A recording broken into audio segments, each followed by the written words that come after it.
You know the one word I'm tired of hearing? Wokeness is a virus. Get woke, Scully. Ultra woke mentality. Enough with their woke. Because, man, you see how woke I was? Man, you woke. Woke scientists. Woke millionaires, woke billionaires, woke HR department, Woke CEOs. Woke Oscars. woke newsrooms, Woke publishers. woke Hollywood, woke music, woke dating. They've all been infected by the woke virus. It's gotten to the point where my French-speaking parents, who, by the way, have no real grasp on how social media works, have heard that word and probably even used it in conversation. See, woke, or le wokisme, as the French like to say, is a sort of all-encompassing boogeyman. Really, wokeness is an epidemic, and none of us are safe. So hide your kids, hide your wife, because this woke virus is contaminating everybody out here. I mean, it's not for nothing that the French have launched a publicly funded think tank to tackle the spread of wokeism, or that Florida signed the Stop Woke Act into law. But wait, pause, hold up. Would you, right now, in this specific moment in time, be able to describe exactly what woke is and where it came from? Because just like with our gal Bethany Mendel here, I'm not sure if any of the others who also decried as an extremist, terrifying mob could. Woke is sort of the idea that this is going to be one of those moments that goes viral. I mean, woke is something that's very hard to define. Woke is in fact not something that's very hard to define, but because it's been flipped, co-opted, hijacked, misused, rebranded, weaponized, commercialized, whitewashed, and commodified, I mean, take your pick, but because all of that, it's been completely stripped of its essence, its black essence. Yup, woke, like so many other appropriated black words, has been used so much that it's basically become a parody of itself. But how exactly did this innocent four-letter word born out of AAVE and used in black spaces come to symbolize some dangerous race-conscious mob intent on censoring everything and making everyone bow down to its extremist progressive ideology? Let's talk about it.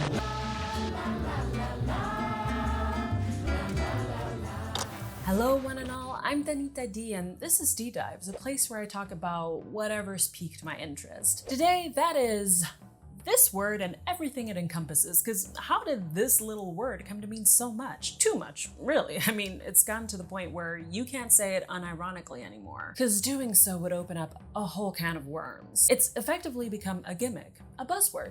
Anything can be woke. Sports, movies, books, companies, brands, drinks. I mean, it seems that woke is now assigned to anyone or anything that shows just a smidge of social awareness. Wokery is part of the Marxist agenda, along with ESG, along with the 1619 movement and BLM. But if you think woke was simply plucked out of the ether to become the most on-fleek teen slang of the 2010s, I hated everything about that sentence, I implore you to please think again. Before woke was catapulted into the spotlight and had its meaning bleached, stomped, and on, it was exclusively said in black spaces. In fact, let's make one thing abundantly clear. The term woke, in both its racial and political context, as well as in its etymology, was invented by black people. Put simply, it means staying conscious and alert to societal issues. But really, as news and culture reporter Elijah Watson put it, to be woke is to be black. See, the use of woke in black communities has a long history because it's been used time and time again to symbolize liberation. It came up as a short and effective in-group signal that urged black folks to stay alert to systems of oppression and the apparatus of white supremacy. Again, as Elijah Watson put it, woke was simultaneously a cool and militant descriptor for our experience, a word that channeled our reality into something empowering, and now it's gone. And he's not wrong. The word stinks, people. It's got way too much stink on it now. Pop culture muddied its meaning, politicians capitalized on it, and now anything related to the word feels performative. Not to mention that whatever people mean by woke when they use woke seems less clear than ever. It's the Guardian reading.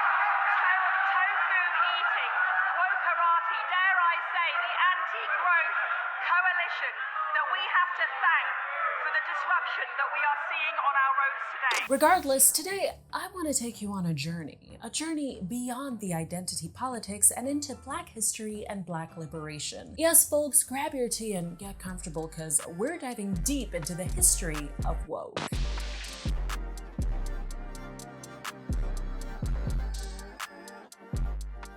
As much as this historian wants to paint wokeism as a cruel and dangerous cult akin to the French Revolution's reign of terror, ooh, Before the 2010s, I'm not sure that many people outside of Black spaces were familiar with either the word or concept of staying woke. I mean, in response to an old Yahoo Answers question asking what Erykah Badu meant by woke in her song Master Teacher, the highest voted reply was, "It means Badu can't speak proper English, so..."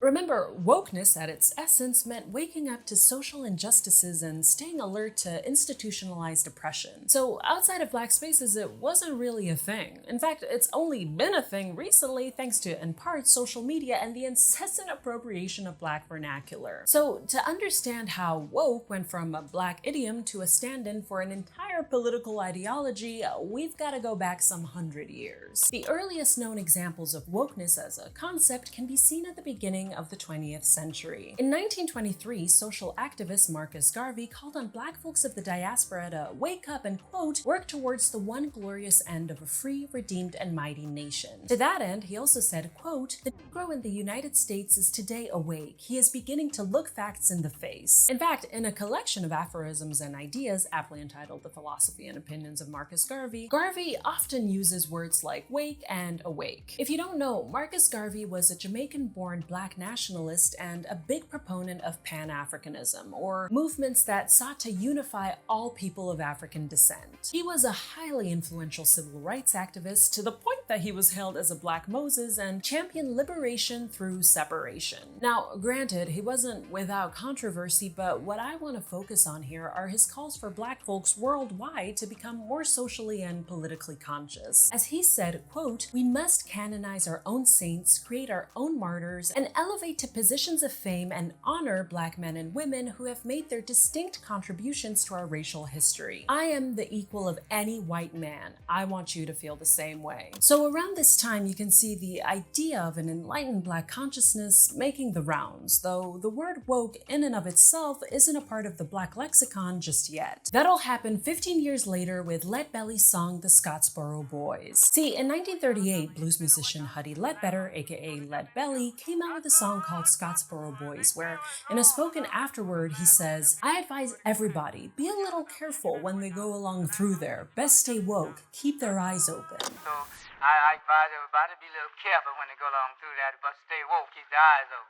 Now, this is important for several reasons. Not only is this believed to be the first recorded instance of the word woke, but also the context in which woke is used here is of significance. See, Leadbelly's song Scottsboro Boys was written in protest. He based it on the true story of 9 Black teenagers who were falsely accused of raping 2 white women in Scottsboro, Alabama. That incident actually loosely inspired the book To Kill a Mockingbird and is seen today as one of the worst cases of racist legal injustice. So, to give you a little bit of background, in 1931, 9 Black boys were charged with raping 2 white girls on a freight train in Scottsboro, Alabama. Their indictment in that little town was seen as just another typical Negro rape case, but it quickly became a window into the South's brutal system of justice. See, the Scottsboro boys had been tried, convicted, and sentenced within 2 weeks of the alleged assault by an all-white male jury, might I add. Not to mention that the boys' convictions all rested on the testimony of alleged victims Victoria Price and Ruby Bates, who had a history of bringing false charges against Black people. Oh, and on top of that, the girls' initial statement said nothing about rape. The doctors who treated them saw none of the wounds they claimed they had, and a surface letter from Ruby Bates to a lover admitted that the boys had not attacked them. Still, the 9 boys were charged, and small note, during their trial, the Alabama governor had to send in the state National Guard to protect them from a lynching. But anyways, long story short, after many appeals and several more trials, all 9 boys were paroled, freed, or pardoned. Though I do feel as though I have to emphasize just how long it took for their freedom, because some of these boys were effectively robbed of their lives. See, although Alabama released 4 of the original 9 in 1937, they had still spent over 6 years in prison, on death row, as adults. Mind you, at the time of their arrests, not one Scottsboro boy was over the age of 19, so that's why I keep on calling them boys, because that's what they were. The youngest, Leroy Wright, was 12 years old. As for the others, one was also pardoned in 1937, but remained in prison for having attacked a guard. Another was pardoned in 1976 at the age of 64, and 3 others were only pardoned in 2013, so after their death. When one was even asked how he would change things if he could relive his life, he said, quote, "I would not come back to this life at all. These boys were dragged through the mud, traumatized, and had their youth ripped away from them, all because of the false testimonies of two white women." So you can see why Leadbelly would caution black folks to stay woke when riding through Alabama. In fact, when down south, he had met with the Scottsboro Boys lawyer, who in turn introduced him to them and helped inspire, quote, "this little song about down there." Remember the lyrics of the song I mentioned? "I advise everybody be a little careful when they go along through there, best stay woke, keep their eyes open." Well, in this context, Leadbelly associates woke with the need for black Americans to stay aware of the potential dangers of white America. Really, to stay woke to white bigotry and know what you're dealing with when traveling through a deeply racist state. So this association of woke amongst black Americans to, well, needing to be aware of the pervasiveness of white supremacy continued on, like in 1940, where the Union of Black Mine Workers said, quote, "We were asleep, but we will stay woke from now on," after finding out that they were being paid less than their white counterparts. Again, woke in this black specific sense, or relating exclusively to the black experience, would continue throughout the decades, popping up once again in 1962.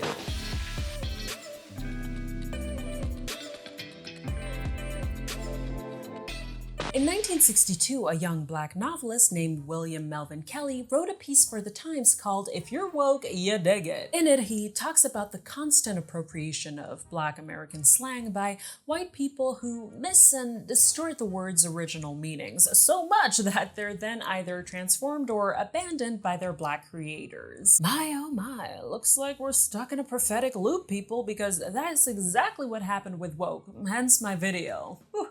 Glad to see we've learned nothing from history. But anywho, although William Kelly doesn't use the word woke beyond the title, his argument in the piece implies that to be woke is to be conscious of how certain words rose and rise out of the lived experiences of black people. Quote, "The language was used primarily for secrecy, exclusion, and protection. If your master did not know what you were talking about, he could not punish you, and you could maintain your ignorance and innocence." Or, to be woke in this piece is also to be aware of the ephemeral nature of black vernacular, and that it's constantly changing because it's constantly being appropriated. Quote, "The Negro laughs at white people who try to use his language. To many of these people, the words and phrases borrowed from them by beatniks or other white Americans are hopelessly out of date. By the time these terms get into the mainstream, new ones have already appeared. A few Negroes guard the idiom so fervently they will consciously invent a new term as soon as they hear the existing one coming from a white's lips." And to that end, perhaps one of the reasons woke flew under the radar for so long was because it was said within and guarded by black communities. Harking back to Kelly's first point I mentioned about how the used coded language, the linguistic subterfuge of the word woke could have thrown off those outside of black communities. Because let me tell you, woke was probably being said in everyday conversations of black people. In fact, according to what Elijah Watson was told by William Kelly's surviving family, he being William, first heard the word woke in the context of the Black Power movement, which I have to say makes woke's mutation all the more malicious. I mean, it is quite interesting and telling how both the terms woke and Black Power eventually became a problem and are used in some circles in a pejorative way. There's actually a linguistic phenomenon for that called pejoration, where terms of praise through overuse can become terms of abuse. As Michael Harriot, a columnist at The Griot, said, quote, "When you look at the long arc of history and America's reaction to the request for Black liberation, every time Black people try to use a phrase or coin a phrase that symbolizes our desire for liberation, it will eventually become a cuss word to white people." Something to think about. But back to our timeline here. Maybe I should put up a timeline just so that we're all on the same page. Okay, I'll do that right after saying this bit. So in 1968, just days before his assassination, Dr. Martin Luther King referenced the concept of staying woke in his last Sunday sermon. Called "Remaining Awake Through a Great Revolution," his sermon touched on topics of Black self-respect and social revolution. He believed that Black Americans needed to awaken to the injustices around them and make demands for change, something that's actually echoed in Barry Beckham's 1972 play Garvey Lives, where one character says, quote, "I've been sleeping all my life, and now that Mr. Garvey done done woke me up, I'm gonna stay woke, and I'm gonna help him wake up other black folk. I feel like I must apologize for that tinge of an accent that came out during that part because it felt kind of offensive. I don't know. Just know that I wasn't trying to imitate any one accent. I was just reading the quote, and because of the way certain words were spelled, I said them in, well, a certain way that hearing back now doesn't quite sit well with me. So if you felt that too, I'm sorry. Again, wasn't trying to do an accent, but I'll definitely try and be more mindful of how I read quotes in the future. Okay. Back to the video. So just to recap, and let me put the timeline I talked about right here somewhere, we've got the concept of staying alert and aware, i.e. woke, pop up in 1923 with Jamaican-born black nationalist Marcus Garvey. In 1938, Lead Belly releases the Scottsboro Boys, where we see the first recorded use of the term woke. In 1940, the Black Mine Workers Union in West Virginia uses the word woke while advocating against discriminatory pay. Jump to 1962, where William Melvin Kelly's essay, If You're Woke, You Dig It, appears in the New York Times, all the way to where we're at now in 1972 with Barry Beckham's play Garvey Lives, that references both the concept and word woke. So up to this point, both the word and concept of staying woke was something that popular culture wasn't really aware of. While the term was leaking into the mainstream in some areas due to the civil rights movement, it was still mainly said and understood within Black communities. In fact, by the 60s, woke started getting ascribed to other contexts, like that of literally not falling asleep, which was actually commonly used by jazz musicians. But with the 21st century came social media, Erykah Badu, and wokeness's mutation and obliteration in popular culture.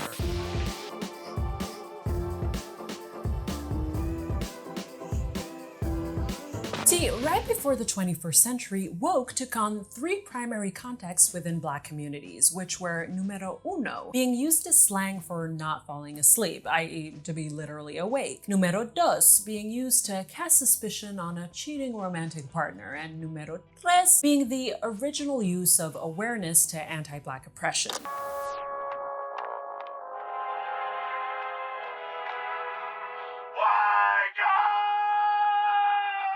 In fact, by the late 90s, it was used in some Black circles to describe those who were, too socially conscious. You know, the folks who were so racially aware that it bordered on parody. But even then, woke was still being used by Black people to refer to other Black people. Woke hadn't yet made its ascent to the main stage, if you will. Don't know if that makes sense, but you get it, right? So woke was a background actor. Yes, I'm digging into this analogy, with no lines and a forgettable face, but that changed with Erykah Badu's 2008 song Master Teacher.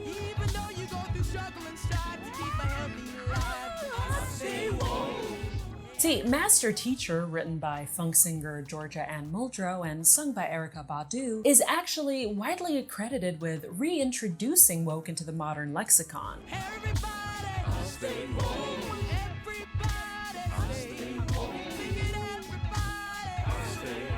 Though maybe I should specify the Black modern lexicon, because the phrase "I stay woke" went mostly unnoticed in album reviews, and as I mentioned at the beginning of this video, was thought to be a deliberate mispronunciation of the word awake by Erykah Badu. So, with the rise of social media, so too did Black social media users use woke amongst themselves as a call for social political awareness and being alert to suspicious behavior, be it by the police, our systems, or cheating partners. But the political meaning behind the words "stay woke" really seemed to kick in with this 2012 tweet by Erykah Badu, where she expresses her support for the Russian rock band Pussy Riot. To give you a little bit of background, the band was at the time being threatened with jail time after staging a queer protest performance against President Vladimir Putin. So Badu's use of "stay woke" in this context here is believed to have led to the hashtag #StayWoke during the 2014 Ferguson protests. It's a surprise to no one, I hope, that social media amplifies and accelerates the speed with which certain things are created, spread, and ultimately appropriated. And with "Stay Woke" in the 2010s, that's exactly what happened.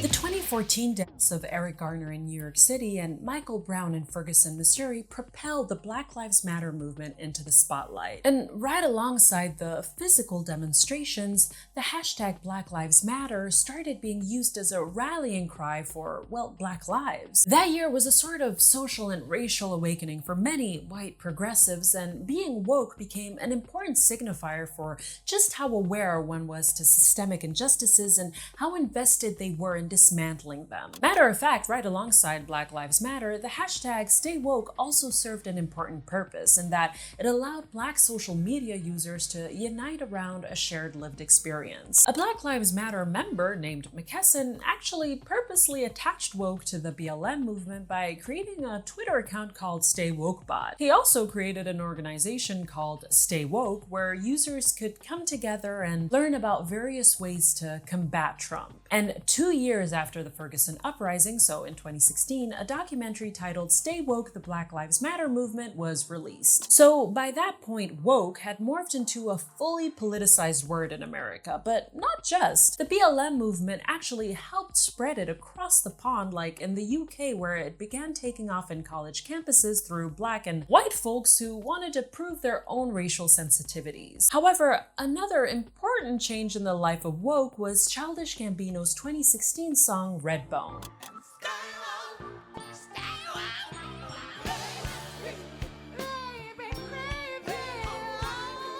For those who weren't really, let's say, attuned to the plight of Black folks in America and abroad, Childish Gambino's song would have been the first time they heard the words stay woke. In it, he uses stay woke within the second primary context I talked about before. Numero dos, being used to cast suspicion on a cheating romantic partner. The chorus warns you to stay woke about a partner's potential infidelity, and it was really the first time that woke had been broadcast in this way to a global audience and inscribed into a sort of new wave of pop culture. But Jordan Peele's 2017 movie Get Out is what really brought Redbone's socio-political element to the forefront.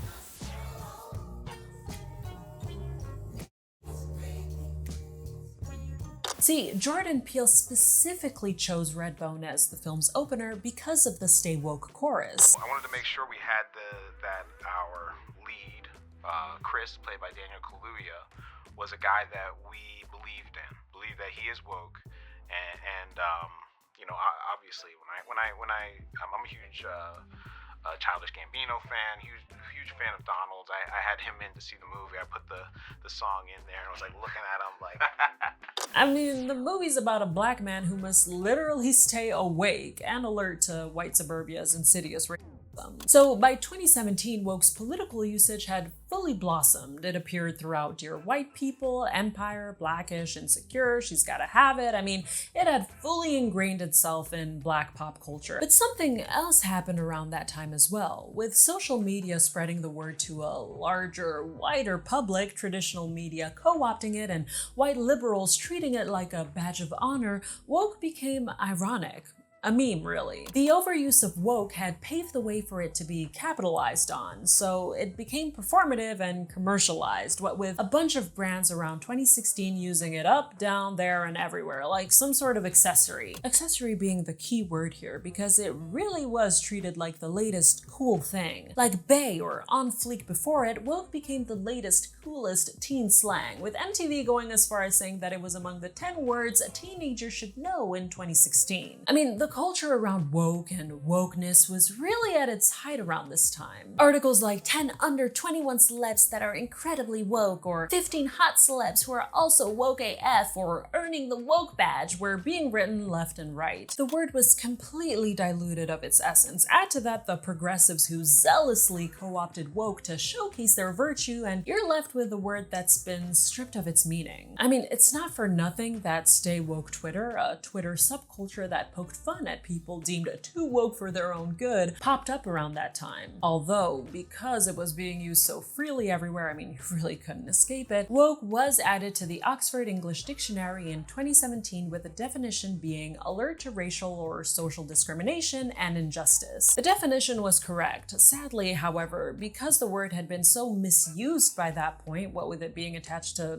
the most ridiculous things, its focus changed. It morphed once more into a sort of short shorthand for progressive ideology. And you can see how, right? I mean, from naming anti-Black oppression to suspicious patterns of behavior to then being co-opted and naming overzealous progressivism, woke was eventually and unsurprisingly weaponized and used as a dismissive term. Because it was a short word now completely devoid of meaning thanks to its overuse, it was easy to latch onto and it became toxic. Just look at this SNL sketch that parodies woke as being a superficial progressive movement. Introducing Levi Wokes, sizeless, style neutral, gender non-conforming denim for a generation that defies labels.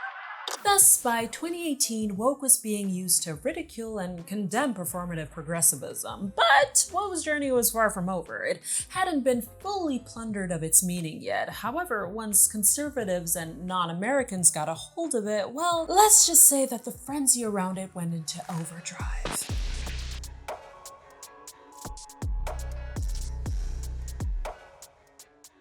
The craze surrounding woke peaked following 2020's worldwide BLM movement. Now, there had been some rumblings here and there, like when actor Lawrence Fox was quoted saying he wouldn't date woke women, or when Piers Morgan tweeted, quote, "The tiny but very vocal woke brigade are trying to suck all the joy out of life and cancel everyone and everything that doesn't share their absurd worldview."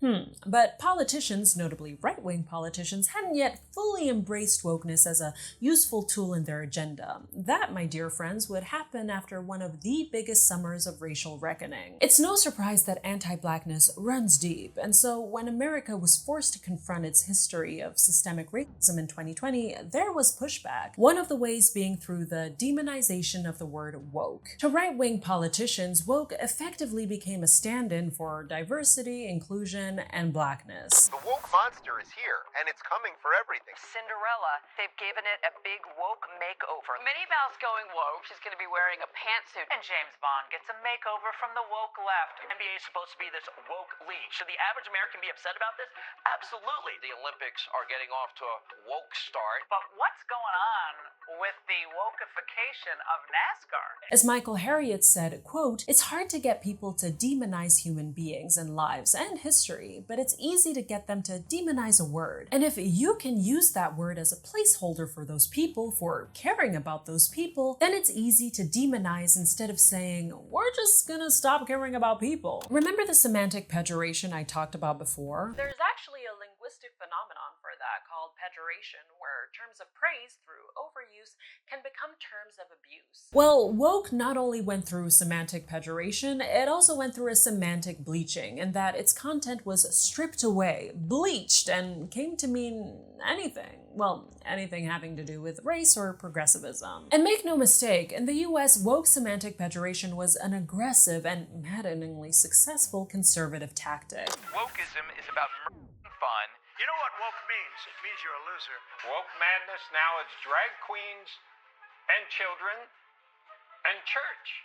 The woke is the new religion of the left. I mean, woke's mistreatment, if you will, followed the same trajectory as critical race theory, identity politics, or canceled, which interestingly was also birthed and initially only spoken of in Black spaces, what with an early use of it appearing in the 1991 film New Jack City. But I digress. Woke became an umbrella term for anything deemed over-progressive and assigned to anyone or anything that again showed just a smidge of awareness to injustice. New rule, if you're part of today's woke revolution, you need to study the part of revolutions where they spin out of control because the revolutionaries get so drunk on their own purifying elixir, they imagine they can reinvent the very nature of human beings. Think of Boris Johnson's war on woke or Elon Musk's talk of the woke mind virus. But while it was completely weaponized, muddied, and toxicized by the right, on the left it didn't fare much better. It was seen as an ostentatious, status-seeking label completely void of meaning.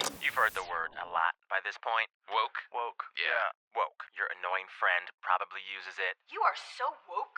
Politicians and celebrities use it. To me, being woke means that you recognize. Everybody uses it. Are you even woke? I want us to stop. Either way, what's for sure is that woke's initial meaning, its core black aspect, was pushed to the sideline, and white culture's appropriation of the word began dominating the conversation. And it also started being used as a racist dog whistle, if we're being honest, because I don't see how the NFL hiring a black coach, for example, or having more diversity in the fictional House of Dragon makes things woke. But anyways, what I find interesting is how woke's whitewashed meaning is the one that traveled outside of the States. Surprisingly, the French president, Emmanuel Macron, James, made some great comments recently attacking wokeness. See, because of the term's close ties with the Black Lives Matter movement, and the fact that for many that's when they first heard of it, across the pond it became, for many, a movement aimed at fighting discrimination at all costs, big capital letters, which is why today it morphed once more into an ideology of censorship and intolerance. In France, for example, President Emmanuel Macron positioned himself as being against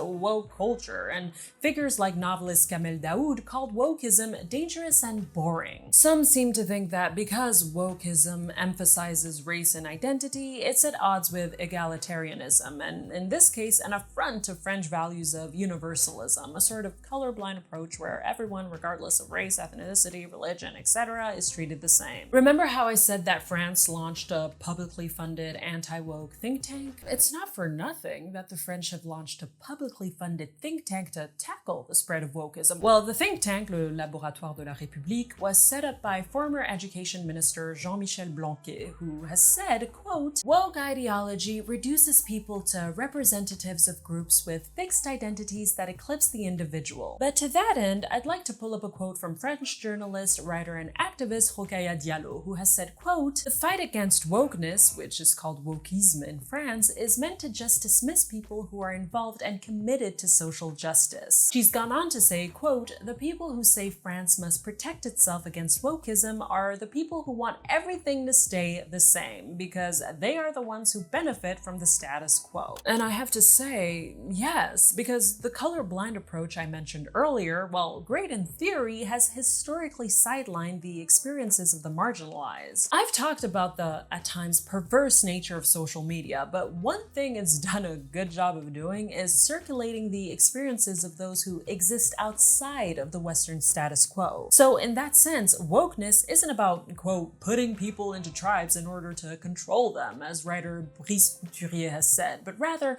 making room for the marginalized and naming the ways in which the privileged have benefited from systemic oppression. I realize that all of that sounded way too woke, but let me tell you something. That's what it's like living in a non-white body. A body that can be subjected to seemingly everything but equality. As Elijah Watson said, to be black is to be woke, and being woke isn't fun.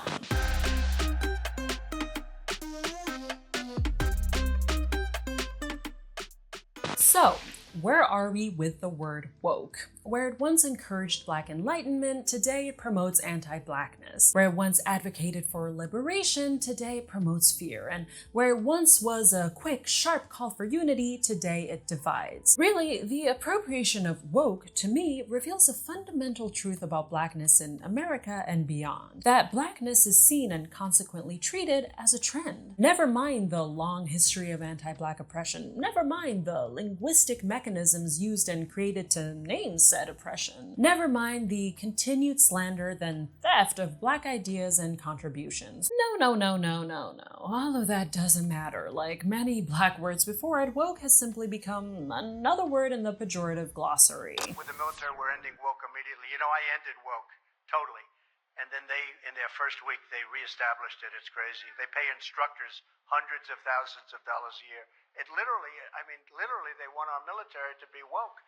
And it's just not going to happen. A term that once encapsulated and gave a voice to the Black experience now brings to mind performative grandstanding, political sneering, mob mentality, and absolute ridiculousness, if we're being honest. I personally can't even take that word seriously anymore. I mean, it was a category on Jeopardy, for goodness sakes. But that's not to say that no one no longer uses it unironically. It's still a part of Black communities because, well, it came from them. And as I've said throughout throughout this video, it encapsulates a facet of the Black experience. As Kimberly Nichelle Brown wrote in Slavery and the Post-Black Imagination, quote, "Staying woke is the antidote to Black complacency." And to quote another part of the book, staying woke is to employ bell hooks' oppositional gaze, or to be what Mantia Diawara calls a resistant spectator in the face of mainstream media's scopic regime and the racialized surveillance that constitutes African American life. One must either stay woke or wake up, because whiteness, configured as the body snatcher, the proverbial boogeyman, or the monstrous femme fatale, populates the grotesquerie of the US societal landscape and terrorizes the real and imaginative lives of Blacks with equal fervor. All of this to say that far from the catch-all it's become, the concept of woke is and always will be a fact of life for Black folks. Now, I don't know if the term will ever be fully reclaimed. I think it's too far gone for that, but I think we're starting to recognize that the way it's being used today has some very real harmful effects, like DeSantis' Stop Woke Act I talked about at the beginning of this video. We say very clearly in the state of Florida, we will fight the woke in the legislature, we will fight the woke in education, we will fight the woke in the businesses. We will never ever surrender to the woke mob. Our state is where woke goes to die. Because of its transmutations, evolutions, and transfigurations, woke now means different things to different people. But I really do hope that through this video, you'll understand how it was ripped from its Black roots and weaponized to become what it is today. Hopefully, at some point in the future, woke will come back to its standard and true definition. But for now, I guess we should just write this iteration out until, pop culture, politics, and traditional media get bored of it and move on to the next catchy word. So there you have it, folks. That was my unhinged deep dive into how woke went from Black to, well, bad. As always, I'd love to know what you think, and as I'm but a budding channel, any show of support is really, really, really appreciated. Hit that like button and subscribe now. Anyways, that's it for me, friends. Have a great day or night, and I'll see you next time. Bye!